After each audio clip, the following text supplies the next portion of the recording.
Speaking of not a gaming podcast, hello and welcome to the Roundabout Podcast. This is episode 59. My name, as always, is Austin Sudduth. With me, as always, I have Michael Levine, Hunter Brittle, and Tyler McClellan. How are you guys doing today? As always, great. Yeah, pretty good. Not a bad day. I'm glad Austin's name is always Austin. Yeah, I haven't changed it yet. And we are always us. I don't know. Of all four of us, I feel someone's going to change their name for something eventually. Well, I know you always say always, and I feel like we kind of have to give ourselves props here. I can't think of the last episode we've done when it was not the four of us. I think when we originally started this, it was kind of I missed one or two. Brittle, I think, missed one or two. We were in and out, but it's been a good number of episodes that it's been the four of us without fail. True. Brittle hasn't astral projected in a while, so it's been pretty safe. It's true. Oh, how is that for you? It hasn't happened in a while. Oh, I'm sorry. I hope that gets better. Yeah, we're working on it. By we, I mean me and my personalities. Right. I was saying, who's the other one involved? Well, I've got a story for you, gentlemen, Story today. time. This happened today, and I don't know whether to laugh or be mad at it because it's still too fresh for me to just laugh at it. So I'm hoping y'all laugh at it. But I have had to take my car in to just get some stuff looked at. Nothing mechanical, like it runs fine. But a few weeks ago, I realized that my car, it's a 2016, and it has the automatic headlights. So whenever you have your high beams on, some other cars coming to you, it's supposed to turn your high beams off. I didn't think mine had it because it's never done it before. I've always just had to manually turn my high beams off. And so I don't think that was a super popular feature back in 2016 either. That was about the starting time. I think that probably was fairly cutting edge. Yeah. Yeah. And so I was like, okay, my car just doesn't have it. Turns out it does. And it just has never worked. And so it's just like, it's not a big thing. It's not like, oh my God, I can't believe it. It's just like, okay, well, if this is a thing my car should be able to do, let's just go ahead and get it taken in. Because also over the winter, when it was actually cold in Texas for the 2 weeks that it was actually cold, my heated seats went out. And that's, once again, not a deal breaker. It's nice to have heated seats when it's cold, but my car runs perfectly fine. And I'm not in a hurry to just get them kicked back on. So it's Texas. It's currently 100 degrees outside. I don't care. But it's like, okay, we're planning on going on this trip this weekend. Let me just go ahead and take it in and just get these things looked at and just to see what it's like. Brand new chain mechanic shop. They opened up a new location. We've had one in Tyler for 35 plus years. They opened up a second location finally closer to where my house is, which is like, you know what? They're new. Let me just call them to see if they'll get it in like faster and cheaper because they've only been open for 2 weeks. And sure enough, their diagnostics that they were going to run was like half the price of anybody else. And so it's like, great. Like this, I'll get this done as cheaply as possible. I got that done as cheaply as possible. And it showed because I dropped it off 8:30 this morning. They call back. They say, yep, headlights work fine. I know the headlights work fine. That's not what I dropped it off for. Bear in mind, I called them last week on Wednesday to say, hey, this is what I have. Is this something y'all can do? They confirmed, yes, that's something we can take a look at. I called again Friday to set up the appointment, to which they confirmed what the issue was. Automatic headlights not working, heated seats not working. Okay. I dropped it off this morning. They confirmed a third time what the two issues are. Automatic headlights not working, heated seats not working. They called me back saying, oh yeah, your headlights work perfectly fine. They're on. Like, that's not the issue. When you flip the switch, they automatically come on. Yeah. I know. I turn the car on. I see my headlights all the time. Like, it doesn't do a daytime run cycle. The lights are just on because it's on the automatic side. Let's not get mad at the mechanic now because the mechanic's not the one calling and talking to you. Correct. Nobody said anything about being mad at the mechanic. Well, I'm not mad at the mechanic yet. We'll get there. You don't have to get defensive, Brittle. We're not talking about you. And I will get defensive. You don't know him, first of all. Second of all, we're not there yet. The heated seats, they say it's the heating element went out, which I was like, well, that's odd because both the heating, the passenger and the driver's side went out at the exact same time. So if it's a heating element, why did they both go? And I'm just wondering if like it was something like if it was just I was driving the car for too long and that was the cause that like they just kind of like shut off and just one just wasn't able to re-kick, because he said no, the passenger seat does actually get warm. It's not a lot, but it is technically getting warmer. And I'm like, well, that's fine. So it is just the passenger. Fine, great. What about the headlights? And they're like, and I asked him because like the dude who called me on the phone was like talking a mile a minute. He was already like trying to sell me spark plugs and fuel injector formula. I was like, oh, well, stop. Like, let's go back to the headlights. I know they're on. That's not the problem. It's that they're not doing the automatic feature. And he goes, oh, well, my mechanic, he's out for lunch right now. He'll be back in 30 minutes. Cool. I'll be there in 30 minutes. So I got a coworker drive me over there, drop me off. And the dude's nice. Don't get me wrong. Like the guy who called me, great customer facing approach. Like the dude is very kind. I mean, he is the person you want to have at the front facing customers. And so he's like, hey, yeah, let's just go back there and talk to the guy. Like, cool, great. So we hop back in the bay. The guy just got back from lunch and we're talking to him. And I was like, hey, man, like the front desk dude, he was like, hey, this is so-and-so. Like he was the one who looked at your car. If you have any questions, like talk to him. I was like, cool, great, awesome. So I started saying like, hey, what, like the issue was not that the headlights aren't working. It's that I don't know if it's the sensor or what, but the automatic feature isn't working. And he goes, well, let's take a look at it right quick. Bear in mind, they have already pulled my car out and it's in the parking lot. He gets into a random car, turns it on and says, see, look, they're working just great. Okay, that's great. My car is a Cadillac. This is a Chevy. What? Is it okay to get mad at the mechanic now, Brittle? It's okay to get mad at the mechanic now. He hasn't finished the story and I'm irate. I'm not finished yet. It gets better worse. Like I said, I don't know which way to go with this yet, personally. And so I was like, yeah, man, like that's cool. I know how sensors work, but this isn't my car. And he's like, oh, well, yeah, no, I had the Chevy in this bay earlier. That's why I got confused. Cool. Great. Can you check Understandable, the auto? but Yeah, but like, come on. Like this is like like the car he was in was like a '08 Blazer. And I drive a Cadillac SRX. That car was white, mine silver, kind of close, but still not the same. And so I was like, yeah, man, if you could just pull it back. Cause he's like, well, I don't know if it was a communication from the person, 3 different people who took my information of what the issue was to the mechanic of what the issue was. Don't know. Just, can you take a look at it again? So I go back to work. They pull my car and they call me back and say, oh yeah, it's working perfectly fine. Well, that's odd because in the 2 years I've had this car, it's never worked. And so I get dropped back off at the end of my day. Bear in mind, I'm not going to go into what happened at work. Work was a nightmare today, but that's a completely different story and I don't have time for it today. But I get back there and he goes, so what it might have been is they don't actually tell you in the user manual, but for this vehicle, if you double click the automated lights, that's what actually toggles if it's on auto or not. Oh, yeah, mine does that. And there's no alert to it. Like there's no prompt. Like everything else I do in my car, my dashboard gives me a prompt like, hey, you turned on this, or hey, this is activated. There is no prompt to it. That's wild. Just, yeah. And so it's like, well, that's odd because like I've had 2 cars and my wife's car has automatic lights and that wasn't the way you turn them on. So I'm used to the way every other one does. So it's like, okay, I'll give you the benefit of the doubt. I did not know that. Great. He goes, so look, and so we're in the bay and he does it and the high beams come on. He takes a flashlight and shines it at the sensor and the lights turn off. All of them. And he goes, see, they turn off.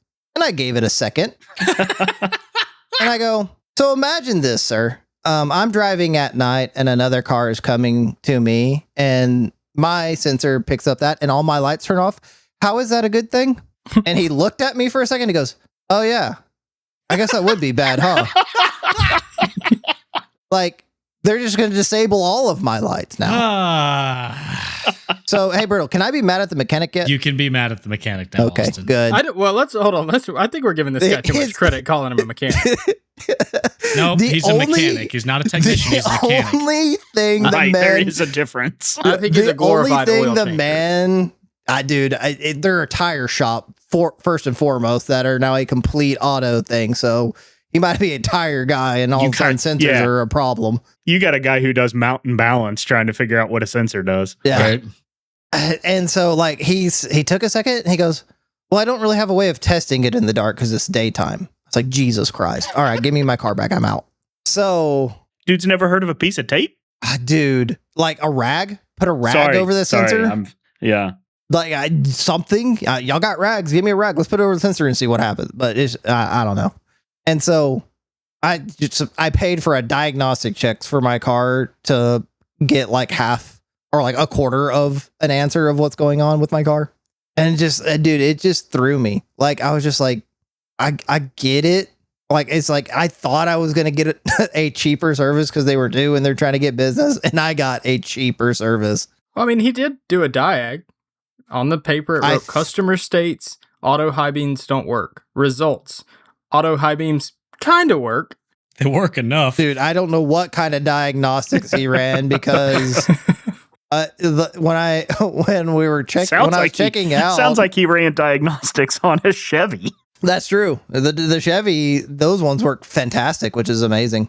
But like, dude, like as I'm like giving them money for doing nothing and signing my name, he goes, yeah, what it might be is those HID bulbs are, it might just be a ballast issue. I was like, those aren't HID bulbs. And he just like stopped for a minute. And it's like, it was just kind of like one of those looks is like, stop trying to talk your way out of this. Because the more you have spoken, the less I'm never going to refer anyone to your business. As like ahead. The guy at the front is like, hey, can you give us a Google review? Here's this. And it'd be like, sure, bud. Absolutely. You really want me to do that? I am gonna talk about you on my podcast tonight. It's back to the conversation we had the other day about like you call customer service. I say the other day, this is like episodes ago. You call customer service, you're an irate customer, 9 times out of 10 they can't help you, and then on the way out the door they go, hey, will you do a survey? Like, you don't want my answers. Not right now, you don't. So that has been one of the issues I have dealt with today, but I'm starting to get the humor in it. But at the same time, I paid $144 for untroubles. The thing that pisses me off the most about this is that I have a guy at work who I can see doing this exact thing, and it's just making me more mad that I work with him. I was going to say we also have had some slight car issues again, but nothing to that tune. We just need our alignment done. We have worn to the cords on our front tires on ours. So I don't know why. Only 8,000 miles on these tires. Not like they are super old. Good gosh. But we have worn it.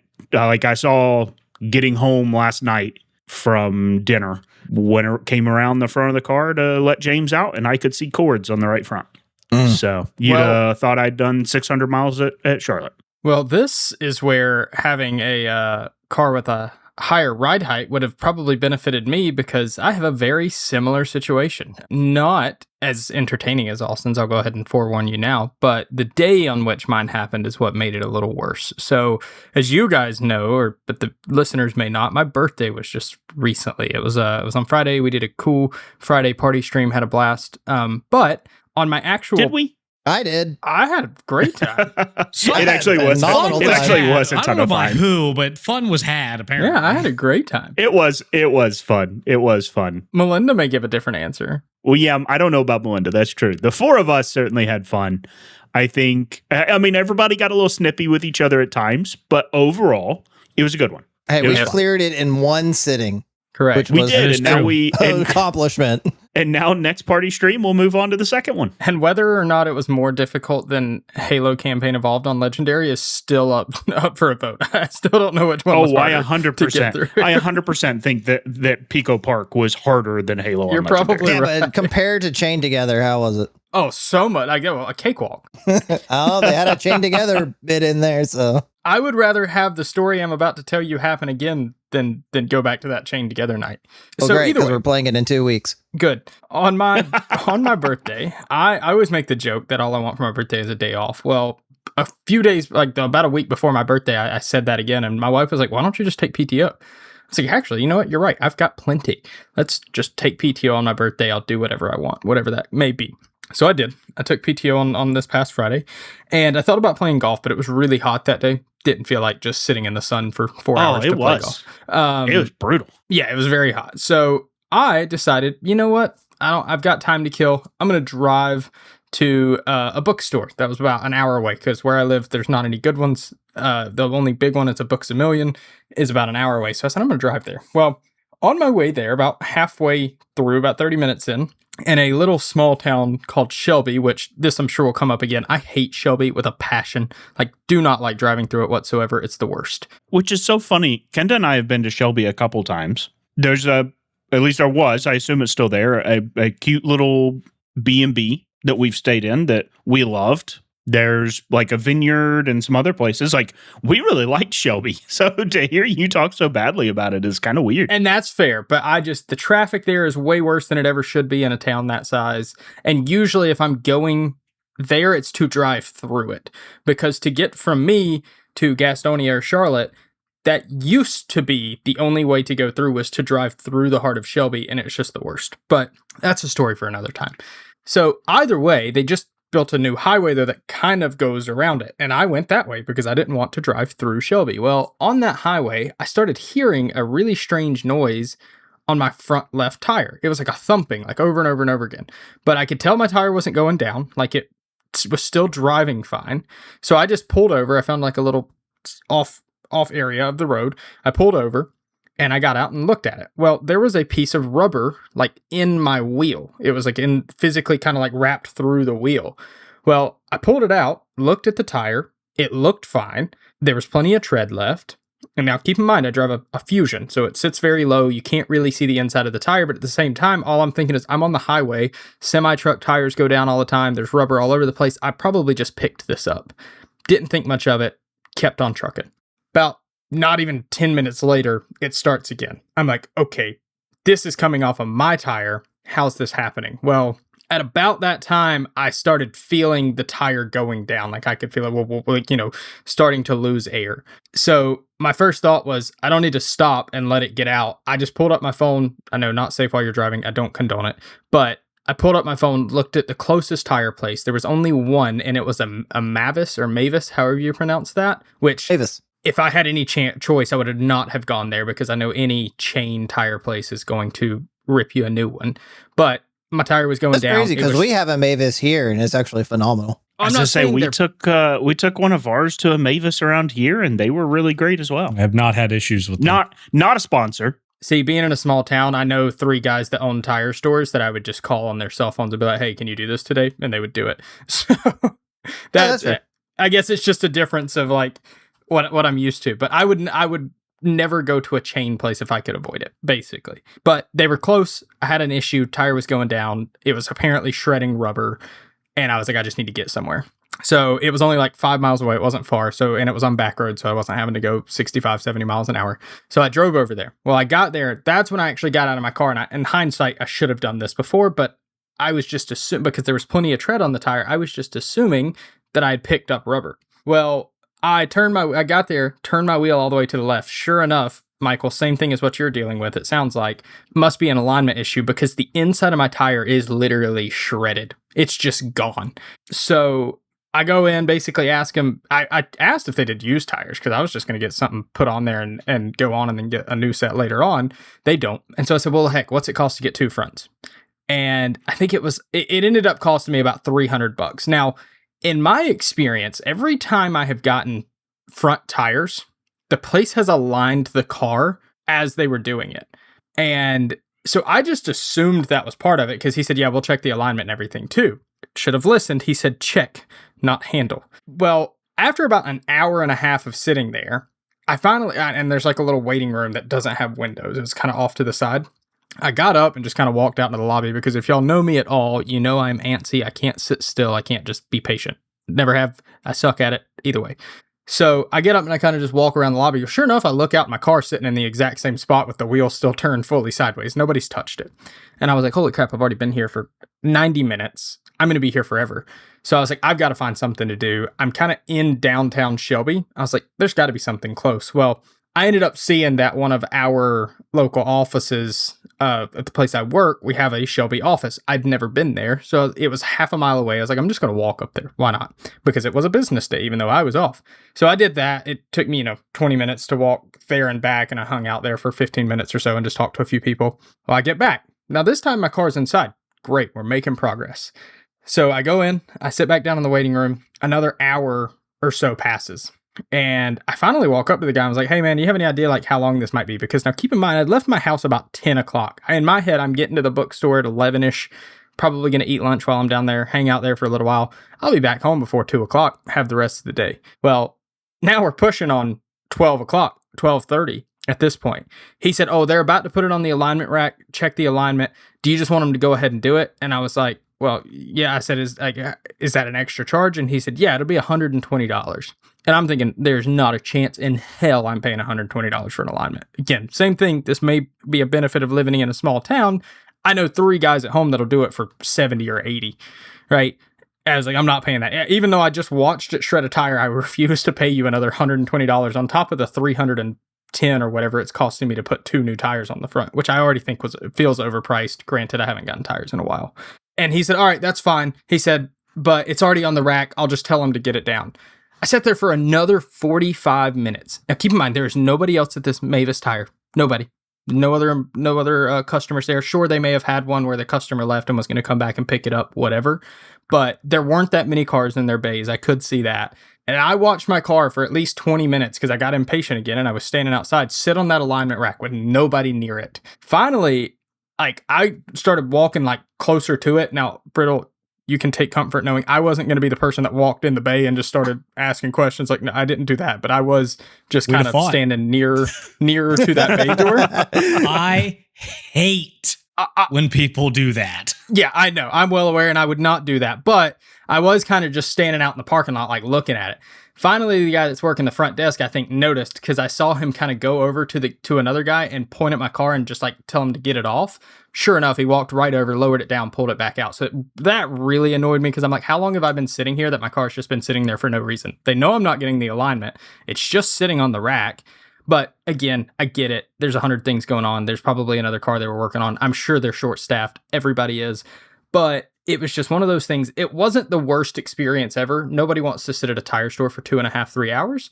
But it was just the fact that I had intentionally taken a day off on my birthday to be able to do whatever I want and ended up spending that amount of time at a tire shop on that day of all days. So not quite as entertaining as Austin's, but that was my unlucky car story. I was entertained. Well, hey, did you ever make it to the bookstore? I did. And I got some books and I ate Chipotle and hung out for the rest of the day. Basically, didn't get home till later, but it ended up being a good day, all things considered.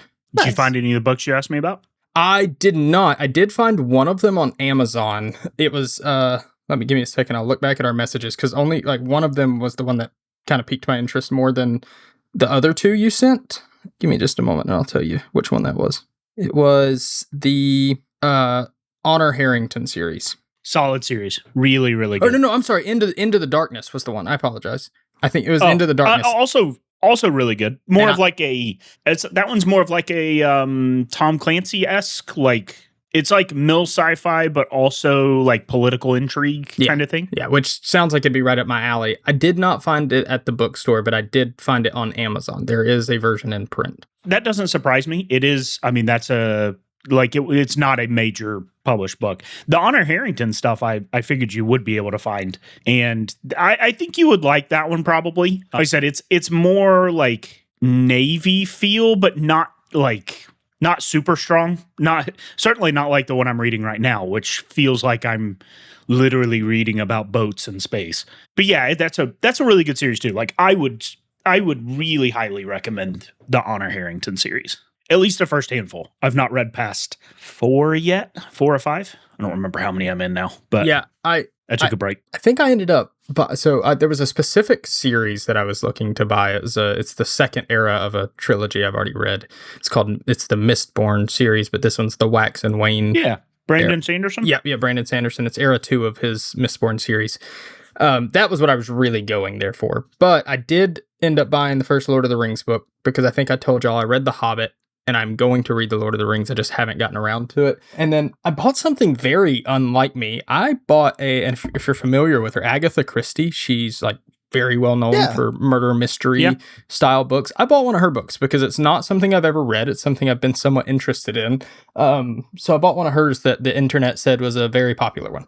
Oh, well, we love what the internet tells us. Oh, of course. Absolutely. You gotta find out somewhere, right? I mean, it was Reddit, so it's at least real people on the internet and not ChatGPT. Valid. It's one of the most valid things I've heard today. I mean, Reddit, I will say Reddit's not really led me astray as far as book recommendations thus far. I'm sure I'll get a weird one eventually, but so far it's been pretty good. Statistically, it will happen. Without a doubt. I haven't sat down and read a book since high school. As soon as AR points weren't a thing, like me. I haven't read. Like We should have roundabout AR points. No. Just to That'd make be Brittle awesome. read again. No, I'm with Brittle. No. Don't make me read. Pizza count turns literature. right. Yeah, next year we're going to have a God. book count. If we have a book reading competition, I'm sure I've told some of you, I don't think I've actually mentioned it on the podcast. What kind of got me back started in it, oddly enough, was we did a big family trip to Disney and Universal in Orlando about a year or so ago, or a couple years ago. And if you don't know, Universal Studios has the Harry Potter world, which is, I mean, just super, super cool to see. Like, it's very immersive. It's really cool. You feel like you are walking through it. And as somebody who has watched the movies in the past, you know, I always enjoyed it enough. Like, I'm not the one walking around there in a robe or anything, but why not? I enjoyed it enough to enjoy the world of just being in it, right? But the whole time we're there, my sister, the snob, I'm joking. I love you, Zoe, if you're listening. But she was the You whole have a time. She's like, yeah, sister? I've only He's heard not- your two he's not brothers kidding. that are our names. yeah. I also have a sister. How many siblings do you have? Do you count step siblings or no? Yes. So 5, 6, He doesn't He even added know. one. He doesn't even know. 7. 7. It actually is 7. This- Oh my This god. is gonna be like the Miss Frizzle. Like, I have a cousin named such and such, and you find out like 30 episodes later there's 30 cousins or something. Right. I'll give you the whole rundown. So out of all of them, I have one full sibling, same father, same mother. And then one half with my mom, I have the same mom. We 3 grew up together. My dad had 2 more children. We won't get into it. My dad and my whole relationship, that's a story for another day that will probably never get told on the podcast. But I didn't really know them until I was older. I'll leave it at that. One of them got adopted. That's why that was the 7th that I hesitated on. So really didn't know her much. The other one is Mick Michael, whose name y'all have heard on the podcast. He lives with me now. And then my mom remarried to a guy who also had 3 daughters. That's where the step siblings come in. Yeah, So, you have 7 siblings. a Got lot it. of us, yes. But either way, so my One for sister, every day of the week. Zoe, the half sister that I grew up with, the whole time we're there, it's just I kept saying, "Yeah, I remember that from the movie or this," and she's like, "Oh, the books are so much better. The books are so much better." And I was like, "We get it, Zoe. You read." And she was like, "No, I'm not trying to be an asshole. Like, I'm telling you, they are that much better. It tells so much more of the story. You need to read them." I was like, "Dude," and I basically said the same thing as Brittle. I haven't sat down and read a book since probably not even high school because I didn't do shit in high school. And so I said, you know what? I'll give them a shot. So before we even left Orlando, I downloaded them on Audible because I'm like, I'm not going to sit down and read them, but I'll listen to it. And I spent the entire 9-hour drive home from Orlando listening to the first Harry Potter book. Well, she was right. It was awesome. Like, I was enjoying She's every right, isn't second she? of it. They Yeah. are so much better. I was enjoying every second of it. Well, I ended up listening to the whole first book on audiobook. I downloaded the second one also on audiobook, but somewhere along the way, I started reading it on a Kindle, like the Kindle app on my phone. And I was like, I can read this so much faster. I feel like I remember more, like I understand it more. And so it kind of went through a period of bouncing back and forth between listening to it some, reading it some on my phone. That turned into reading the entire books. And I read the entire Order of the Phoenix, which is the longest one, in like 3 days. I was full blown hooked on the Harry Potter books, reading them like crazy. And then that just led into Mistborn. I've discovered Brandon Sanderson and then Joe Abercrombie and all these other series. And it's just spiraled from there. And I think the book I'm reading now, I'm almost done, will be my 28th book this year. Like I've just been nonstop reading since then. So that's what started it. Harry Potter World at Universal Studios in Orlando. Heck yeah, man. And like, especially for a lot of those big epics like that, like the longer stories like Harry Potter, Lord of the Rings was this way, where they really can just pack so much more detail and story into a book than what they can fit even in Return of the King, which was a 4-hour movie. You know, like there just isn't enough time to do it justice for those like major epics like that. Yeah. I always say, but I will also always say, watch the movie first, because if you don't know what is missing, then it doesn't hurt it. But if you read the book first and then you go watch the movie and you're going, oh, why didn't they do that part? Why didn't they do that part? That's kind of important. Why did they change that? Like if you do it the other way around and you read it first and then go watch the movie, it can kind of tank the experience. But if you watch the movie first, then go read the books, you kind of get that like expanded universe feel. You're getting more detail, and it didn't really feel like it takes away from it. That's my approach to it. I partially agree, but bar one very specific thing. So with the Harry Potter ones, after I would read each one, I watched the movie again because it had been so long since I had watched them. And not only did it ruin it for me, but it ruined it for my wife because she watched them with me. And I was getting annoyed because if you have read the Harry Potter books, you know they don't just leave out a little. It's a lot. The first movie is pretty solid. After that, they're leaving out entire plot lines, like huge things that feed into the whole story that are being left out. And I say it ruined it for my wife because the whole time I'm sitting here telling her, like, they just skipped over this whole part, or this actually happened, or he said that, and I'm it sounds like you ruined it for your wife. Yeah, that's a viewing experience problem. yeah, you're right. I did ruin it for her. But still, it was because of reading it. However, Michael, my only issue with watching them first, I like making the image of what the person looks like in my head. I don't want a movie to tell me what they look like. That's my only issue with it. No, I get that. I find that to be a minor thing compared to the plot points, but I totally understand that of wanting to build your own image of what you think they look like. And you know, I guess I say that, but for me, I really was like, especially the Harry Potter stuff, that's how it was, because I was reading those like as they came out. You know, that was like they were coming out while I was in high school, junior high school. Jeez, and so like I read them. I am old. Yeah, thank you, Brittle. Says the guy who's illiterate. Ooh. I can Kids read these days. I just choose not to. Yeah, prove it. But yeah, like I totally get it. Like I had pictures in my head of what those characters would look like well before I ever saw the first movie.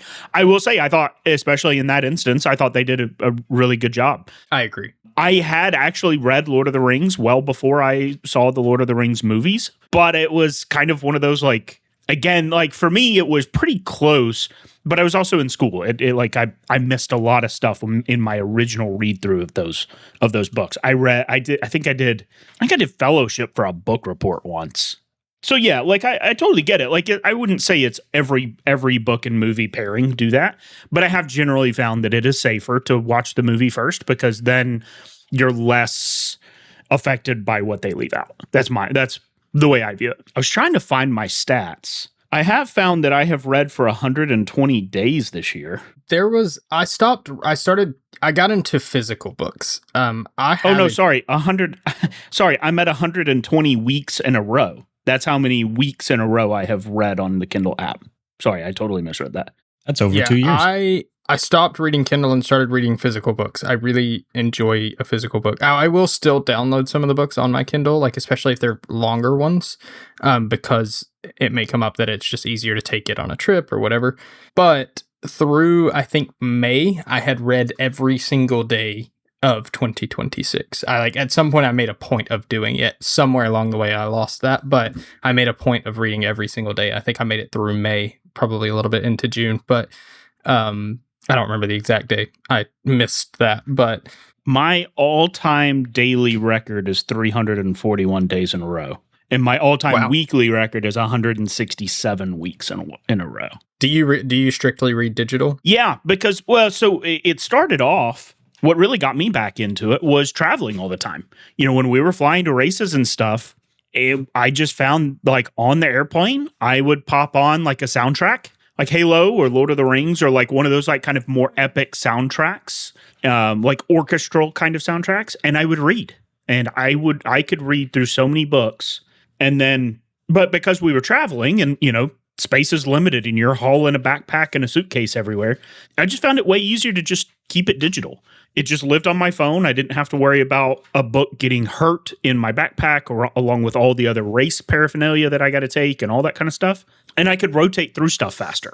And then now with kids, I don't have to worry about a child trying to get in my lap and tearing pages or trying to figure out what I'm doing. I can just whip out my phone, read for 2 minutes at a time sometimes. Like sometimes I don't get to read very long, but like I just kind of can dip in and out really easy in between doing things, So yeah, I'm at this point, I'm fully digital. I have physical books and I do enjoy them, but I just find especially, over the last decade, just between different life circumstances, I found digital to be so much easier. And now like I got Kindle Unlimited. So like that's how I found some of these sci-fi novels that, used to be really the only sci-fi I read was Star Wars. And so I've really kind of started to branch out in the last year or so and find Honor Harrington and, that Into Darkness series. That's a Kindle Unlimited book. So that whole series is Kindle Unlimited. Nice. And I read the whole thing in about a month. I read 4 books. It's 3 books and a novella in 1 month. Like at that point, the subscription pays for itself.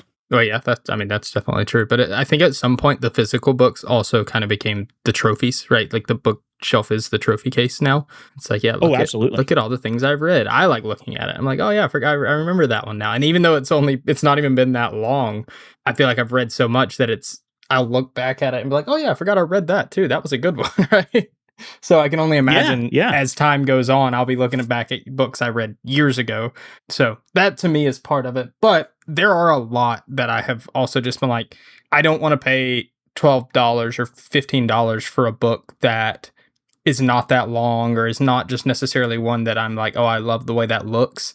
So I'll pay the $3 on Kindle to buy it on there and have it. Yeah. So like, there's been a few of those still. So I do still have mine's a couple generations old, but it does the trick. So what I have found is like I'll start reading a book on Kindle Unlimited, and if it's I won't start it. I'll finish it. I finish books, and if I finish it and like really liked it, I'll go buy it because I do tend to circle back and reread books fairly regularly, and it's kind of one of those like if I would read it again, I just go ahead and buy it. That way, the author gets more money in their pocket for it. And I don't have to worry about when I do want to go back and read it, oh, has it cycled out of Unlimited or whatever? Like, I don't have to worry about it. And I'm rewarding the author for a book that, I thought was really good and that I would want to actually own. So, yeah, if eventually, Ken and I've said, eventually we want to have a house with a library that we could actually stock shelves with awesome, physical books. But you could take mine. Maybe I will. Your library? Not your house. I don't want your house, but I'll take your books. Yeah, you can do that. Have you asked your wife about that though? Because I feel like your wife likes books. Hey babe, how many physical books do you have? If she's giving them away, I'll take all the Dungeon Crawler Carl ones. She has 1,200 physical books. Yeah, okay, sounds about right. Can I have the Dungeon Crawler Carl ones? I know she likes to read. She has all those digital. Dang it, man! You had 1,200. We're comparing and you couldn't get 5 or 6 sizes. Do what? Sorry. I said she's got 1,200 and she couldn't get 5 or 6 more. No, we ran out of space. Oh, that's fair. And those are chunky books too. Her digital library is bigger. So is it not? I thought it was bigger. Not yet. Not yet. Well, now that we've run out of space for physical books, Right. I was going to say, like back in high school, I very rarely remember a time seeing Heather without a book in her hand. Yeah, I've been married to her for 7 years, and it's about the same. Yeah, sounds about right. as stupid as it sounds, it's very annoying. Like looking back, I'm like, why couldn't younger me have enjoyed reading as much? Or I don't even think it's that I didn't enjoy it. I don't think I ever gave it a shot. I was that, that kind of just like screw reading. Who needs that? And I think now I'm like, God, the amount of books that I could have read in that time, like the amount of series that I could have enjoyed, it's annoying because now I feel like I don't have enough time. See, I actually talked about this with Tyler the other day. Like, I wish I could enjoy books, but having aphantasia, it literally keeps me from being able to immerse myself in the world. Like, even after I realized that's what I have and why it made books so hard for me, I was like, you know what? Maybe with this knowledge, now that I understand this, maybe I'll go back and read a book, and just from that perspective, I'll be able to enjoy it. No, it did not help at all. It's like, I want to, I just can't. It makes sense. That makes perfect sense. Brittle doesn't have an excuse. Yeah, Brittle. Nope, I have no excuses. I just don't read. Do you think we could get Brittle to finish a book first, or Shane finish a video game first? Which one do you think will happen? That's such a great idea. Right? Have a finish off. See who can finish first. I don't like that. I would name it something Why? I need different. an adult. I would name it something different. What's wrong? What'd I I'll say? let you figure that's that a one great out. idea. I could do it. I used to read a lot in school. There were AR points on the line. Now there aren't AR points in real life. When's the last time you played like a single player story based game, Brittle? God. Probably Assassin's Creed Syndicate in 20, I want to say 17 or 18. I think And you were probably still in school then? No, I was in the Air Force at that point. Oh, okay. I think there's a relationship, like a relationship there between like the people who like those like story driven like single player type games also tend to unless they're like Austin and have a reason why, they also tend to like reading because it's getting immersed in a world, right? Like Makes sense. Mass Effect is a digital book, right? You are telling the story as you go. To me, Halo's much the same way on a much lighter scale. It doesn't have the depth and lore built into the games, but they did write books, and I've read the books, and they're great. And but that's the kind of player I am. I like to play, those story-based single player. Like I like the Final Fantasies. I like, I'm playing through Bravely Default, which is another kind of like Japanese-esque. It's not like a true JRPG, but kind of in that vein, So I think there's something to that, right? That the people who really like those kind of games also tend to be the people who like books, and the people who don't, the people who want to play, multiplayer, don't think about it, no story kind of games. They're the ones who aren't, they're not looking to get immersed in a story, and I think that's where, I feel confident enough to speak for Tyler, and that's where part of the enjoyment is getting lost in a world. Well, I entirely agree. And it's like kind of, now that you're saying it, I've never really thought about it, but it's more recently that I've gotten into playing single player games. Like I was always the competitive multiplayer gamer. Like that's what I did. Any shooter, I was online playing against other people, even sports games. That's what I did. Like that's just how I've always played. But then more recently, within the last couple of years, now much earlier than starting back reading, but before that, I started kind of dabbling. That's why if you hear, I'll tell Austin, oh, I'm playing through this game now. They're games that were popular 15 years ago, or not quite, but 5-10 years ago, but I never experienced them because that's not what I played. Like I'm just now finally playing through The Witcher 3, one of like the most widely regarded games in the world. Yeah, that's on my list. And I'm just now playing through it, right? So it's, now that you say that, I'm like, yeah, that makes sense. I don't know if it's as much my tastes have changed or like just the way I enjoy things like that have changed, or if I genuinely never gave them a chance, because I can't think of a time in my life where I ever really tried. If I was on a game, I was playing with other people. Like that's just how it was. Same thing with reading. I can't remember a time where I'm like, oh, I just don't like books. I've tried, I don't like them. I just never gave it a shot. I never tried. Now, granted, throughout high school, I know y'all can attest to this too. With sports, I played travel and, high school soccer. I was a kicker on the football team. I ran cross country. Like I did it all. I was always at a practice, always at something. So it was much easier to just say, no, I don't have time. but I don't think I ever gave them a chance. So maybe I'm See, changing. I was that kid that was reading on the bus to a soccer game. I traveled with my book. But no, I do get that, right? I mean, like, especially the athletes, we tend not to have as much time to do that kind of stuff. I was the guy who dabbled in literally everything. I did orchestra, I did band, I did theater, I did soccer, football, and baseball, and I dabbled in track, and the swim coach was always begging me to come swim. So I kind of dabbled in all of it, but kind of the through line through all of it was if I had to travel somewhere to do whatever this thing was, drumline, even those kind of things, I usually had my book with me. It was I don't know. Even back then, I was just always looking for that world to get lost in. Yeah. And I don't know. It's just kind of always been the way I am. Hey, you're playing Witcher. Have you read the book? I have not Or actually. books? Because it's a whole series. Well, funny that you say that, because when I was at the bookstore, they had a table that was starting at $5.95 or something like that. It was discounted. And the second book of the series was sitting on the table. And I picked it up, and I actually had to look up which one it was in the order, because I don't really know much about the series. Yeah, they don't do a good job of labeling it. And I knew but I knew they existed. And it was the second book of the series. Had it been the first one, I would have bought it, because it was only like $5.95 or $7.95 or something like that.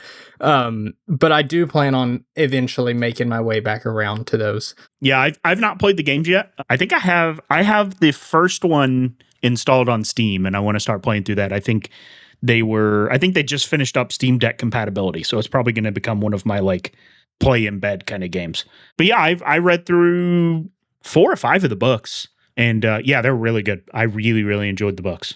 Oh, I'm surprised you haven't played the games then, That's what got me to want to play the game. See, that's where like I'm at. Like, I've played the games and want to go and read the stories, because I did that with Halo.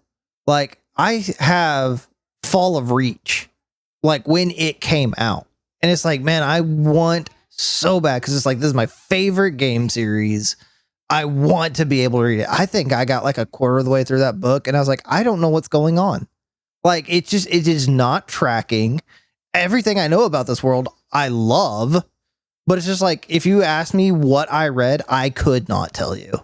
It just I get that. went through my head, and it's like, it's annoying. Like, I got mad at myself, because I was like, this is my world. Like, this is what I like, and I can't do it. Have you tried listening? Have you tried audiobooks? Audiobooks help a lot. The audio helps just with retention a lot better than just reading. A few books that I have listened to audiobook, I can recall a lot better. But it's kind of one of those things that, like, at this point, if I want to read a book, like, I think I have that desire of wanting to read so strongly that I'm like not allowing myself to do audiobooks. Yeah. It's like, no, you got to read. It's just not going to happen. I'm all about consuming them however it works, man. Like, reading is reading. I never really got into the audiobook side. I think because I do enjoy the reading, but I totally get it. And if that's the best way to like enjoy a book, do it, right? Because I still think there's so much value in books, even if it's just listening to them. Yeah. And I will come around to it, but I'm not there yet. I had a Tyler moment. One of our recent date nights, Kendra and I decided to walk through Barnes & Noble. And I was almost getting nostalgic for books that I had read in high school. Things like Fahrenheit 451. And I had a moment of like, maybe I should read this again, because it's starting to feel kind of real life. And like, just like different like books that I had read in high school that are now were considered classics then, but I guess are coming back around and are reconsidered classics, I guess. It was a weird section in Barnes & Noble. But yeah, like I was almost like picking up books just because I'd read them in high school and thought I should read them again. I will probably, especially with the movie having just come out, I probably will circle back and read The Odyssey again. I remember enjoying that one in high school. I was one of the weird kids that enjoyed Homer. I was actually going to buy Penguin Classics did a version of the Odyssey paperback, and I loved the way the cover looked, but part of me enjoys buying them in person, but also I'm not going to waste money. And I looked it up on Amazon just because I was curious. You can get the Odyssey from Penguin Classics on Amazon for $5.99. They were selling it for $20 at Books A Million. I was like, there's no way I'm buying that. So I'll probably order it, and I do plan on reading it, but I just couldn't stomach. Even though I really liked the cover they had, I just couldn't. I was like, I'm not spending that much money on a book I can buy for $5. The book market Totally is get it. crazy. It actually is right now. Reading's getting very popular again. Well, on the topic of hating AI, supposedly, and I've not fact checked this, but I have seen it pop up a couple different times, that supposedly AI companies are buying up rare books and literally destroying them so they can scan them into their AI database. I saw probably And, the same like- clip you saw. I don't know how true it is, though. Yeah, I don't know how true it is, but it sounds plausible, and you just never know. Brittle, you got to get on these books. They're about to be ruined. They're gone. No, it sounds like I Another just need to thing- go start taking the fight to AI is what I need to do. Actually, yeah, be our savior. rather just If go you're not burn gonna down read, data at least centers. save us.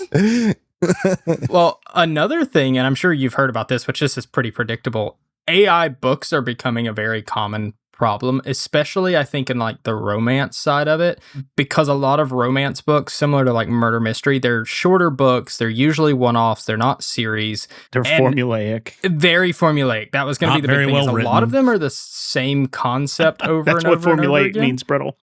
And Oh, so apparently that's I a thought big that meant thing, you though. follow a formula to write it. Generally, but if a calling a book formulaic is like the polite way of saying that it was like predictable and uninteresting. Yes, we've seen this 100 times before. You're technically right in what you're saying, though. Oh, I meant like grammar wise. But Well, yes, all books follow grammar. What? Dr. Seuss didn't. This is Wow, why this this book man is has written in not English. read another book. The last thing he read was Dr. Seuss, and he's like, none of this makes sense anymore. This is I think that stupid. might be the. I think that might be the first time since we've been recording this that I was genuinely lost for words. I kept trying to say something, but like couldn't even think of what to say. He had no response. I did. You may hear it in the recording. I went, like I just couldn't get something out. Where do I go from here? I don't know where to go from here. Someone help me. I'm Because lost. I was right. This book is formulaic. It uses standard English sentence structure. Grammar. That's awful. I don't even know what I was talking about Jesus. before that came up. Oh yeah. All right. AI But apparently romance there's novels. a lot of books on the market that when dug into are very clearly written by AI, but they're like actually getting published and put in bookstores and stuff. So who knows? Your next big read, Michael, might be an AI book. Yeah, I mean, it is one of those things, especially with Kindle Unlimited. I try and do a lot of digging through books of like trying to figure out before I ever like basically rent it of like, is this AI? Is this a human? Because I really have no interest in AI stories. Like I want to support human authors. And so, yeah, like I do a lot of trying to figure out like, is this an actual human? What else have they written? What is their general genre? What do other authors think of them? But yeah, it's getting tricky. I'm going to confess on behalf of someone, my brother-in-law. He made an AI book and posted it on Kindle Unlimited. I bet And people buy it. It's garbage. It's terrible. It's like a kid's book. So I remember when he told us about it. Of course, he did it under like a false name. But we were like, have you sold anything? He's like, yeah, I've got 10 people who've bought it. And it's just like, Jesus Christ. Yeah. Oh, yeah. Absolutely. Well, I've got one quick thing, and I think it can kind of tie in to the words that Brittle doesn't know and does know. Oh my God. I'm not stupid. I just don't read books. Yeah, that's fine. Just wait. I wasn't calling you stupid. Just wait. You'll probably identify with this one. Have you heard a word and then you hated it just when it just blossomed into your life, and now you actually kind of like it? This is going to be need an one of those. I example. need you to give an example. I was about to say I can't think of one, but I feel like you Enshittification. might have some. What the What was it? Oh, yeah. What? Yeah. Can you I repeat really it? I was like that. talking. I think you are probably correct on that one. I think when I initially heard it and didn't know what it was, I hated it. And now that I know what it means, I love it. Yeah, Tyler, it's the word enshittification. Never heard it's that one. not. It's not a new concept, but it is a new word that it was coined by a Canadian British author back in 2022. So, only 4 years ago did he create this word. And it's the concept of just making things worse than they used to be. I mean, the guy who coined it was specifically talking about technology. So it's talking about how technology is not as good as it used to. That word has now just been popularized for the use of words that it just means things are not being made the way they used to. I mean, like when I first heard it, I was like, this is just planned obsolescence, just more modern used. And I got infuriated at that word when I first heard it. I was like, this is the dumbest word. Like, you're just taking words we already have meanings for and just making it like what's the word for like a popular, I'm blanking on the word now, but like a trend. We need a new word. Buzzword. Oh, buzzword. It just sounds like you just made a concept and you made your own buzzword for it, which is kind of true, but it's not like that's not how words work anyways. Like, it's been happening for hundreds and thousands of years. We just found new ways of saying things and communicating it. But yeah, when that word first came out, I was like, if I ever hear this again, I'm going to probably throttle someone. And now it's like, nope, I'm on board with this word. This word makes sense. Especially because I do feel like it is different than planned obsolescence, right? Because planned obsolescence is making something worse on purpose. Enshittification really has almost just become people just don't do a good job anymore. Right. Like, it's intentionally getting or unintentionally getting worse. Not like we're going to make this thing worse so you have to buy something better, but it applies to things that aren't consumer goods. Could you? Yeah. And it's just like, I mean, like, to me, and again, Brittle can call me old here. Like, social media, I feel like I've lived through the downturn. Like, I saw its peak, I enjoyed being on it.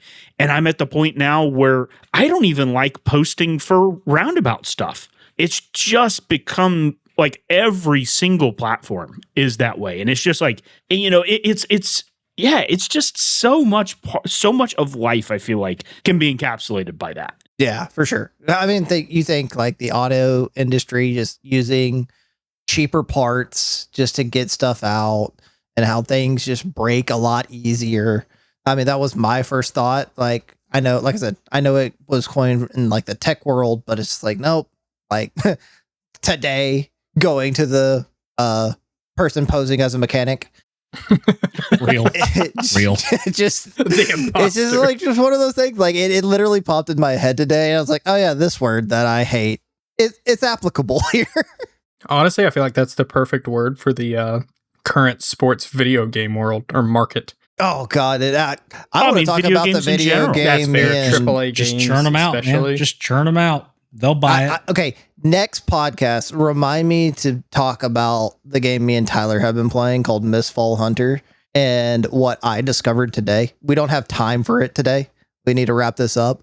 But God, I went into a deep dive about this game that I didn't want to go down to because it's a game me and Tyler have been playing for a week. And it's just like, there was so much that I learned about it today that made me infuriated about it, but I still want to play the game. He sent me a couple messages, and I did read them right before we jumped onto this, but I haven't responded yet. If you go back and look at mine and Austin's chat over last week, that's all it's been about. It's Mistborn. We have played it every single Mistborn. Misspeak the game. Misspeak. But yeah, we have played it every single day for a week, and I learned something about it today that I was just like, God damn it! But that's next episode, which you can find on your favorite podcast platform. And if you want to interact with us, always please, Instagram and Facebook is Roundabout Pro, YouTube, Twitter, Blue Sky, Roundabout Gaming. We stream every week on Roundabout Pro on Twitch, and once again, Roundabout Gaming YouTube and Roundabout Pro on Instagram. Please come chat with us on this podcast. Please like, subscribe, share it with your friends and family. We have loved all the support. I know last episode we talked about our wrap up with Extra Life and how great that's been. Being able to have people come into the chat during that and talk about the stuff that was on the podcast was really fun. So we love your interactions. Please continue to do that. That helps us so much. I know it gives us all the energy to do this even more. So thank y'all for that. And we will see y'all next week. Bye. Goodbye. Bye.